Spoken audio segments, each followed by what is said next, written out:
ప్రభునందు ప్రియులైన మీకందరికీ యేసుక్రీస్తు ప్రభువారి నామములో శుభవందనాలు తెలియజేస్తూ ఉన్నాం. ఎడారిలో సెలయేర్లు అనే దిన ధ్యానము కొరకై స్వాగతం.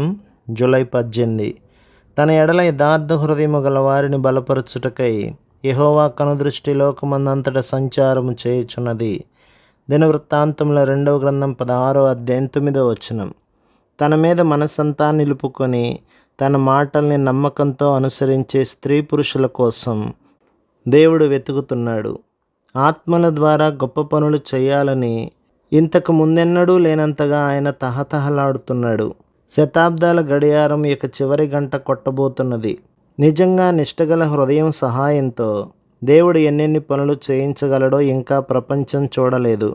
ప్రపంచమే కాదు, దేవుడికే ఇంకా ఈ ఛాన్స్ రాలేదు. ఇంతకుముందు జీవించి గతించిపోయిన వాళ్ళందరికంటే ఇంకా సంపూర్ణంగా తన పట్ల భయభక్తులు కలిగి ఉండేవారు ఎవరైనా కనిపిస్తారేమోనని దేవుడు ఇంకా ఎదురు చూస్తున్నాడు. తనను తాను పూర్తిగా తగ్గించుకొని క్రీస్తుకే పూర్ణాధికారం ఇచ్చేవారి కోసం, దేవుని ఉద్దేశాలను సంపూర్తిగా పుణికిపుచ్చుకునే వారి కోసం ఆయన విధేయతను, ఆయన విశ్వసనీయతను, ఆయన ప్రేమను, శక్తిని ఆసరాగా చేసుకుని తన ద్వారా ఏ ఆటంకము లేకుండా సాహస కార్యాలు చేయడానికి సహకరించే వ్యక్తుల కోసం ఆయన వెతుకుతున్నాడు. మహిమ తనకు కూడా చెందాలని పేచీ పెట్టని వ్యక్తితో దేవుడు జయించలేనిది ఏమీ లేదు. తన 90వ పుట్టినరోజున సువార్థికుల పాస్టర్ల సమావేశంలో జార్జ్ ముల్లర్ తన గురించి ఈ విధంగా చెప్పుకున్నాడు. నేను నవంబర్ 1825లో మారు మనసు పొందాను. కానీ 4 సంవత్సరాల తర్వాత మాత్రమే, అంటే జూలై 1829లో నా హృదయాన్ని ప్రభువుకు పూర్తిగా సమర్పించే స్థితికి వచ్చాను. డబ్బు గురించిన ఆశ, పరువు, ప్రతిష్టల గురించి తాపత్రయం పోయింది. ఇహలోక విలాసాల మీద మోజుపోయింది.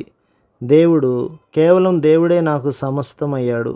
నాకు కావలసిందంతా ఆయనలోనే దొరికింది. మరింకేదీ నేను కోరలేదు.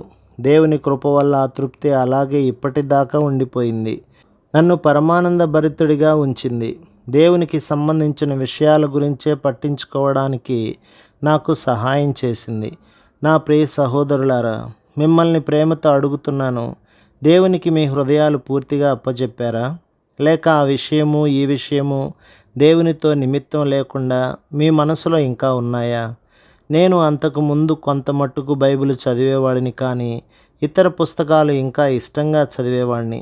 కానీ తరువాతి కాలంలో ఆయన తన గురించి తాను చెప్పుకున్న వాక్యం నాకు చెప్పలేనంత ఆశీర్వాదాన్ని ఇచ్చింది. నేను మనస్ఫూర్తిగా చెప్పగలను, దేవుడు ఎంత ప్రేమామయుడో వర్ణించతరం కాదు. మీరు కూడా మీ అంతరంగాలలో దేవుడు ఎంత ప్రేమామయుడో రుచి చూసేదాకా సంతృప్తిపడి ఊరుకోకూడదు. నన్ను అసాధారణమైన క్రైస్తవునిగా చేయమని ఈరోజే దేవుణ్ణి ప్రార్థిస్తాను. ప్రభు మిమ్మును, మీ కుటుంబమును, మీ సంఘమును దీవించి ఆశీర్వదించునుగాక. ఆమేన్.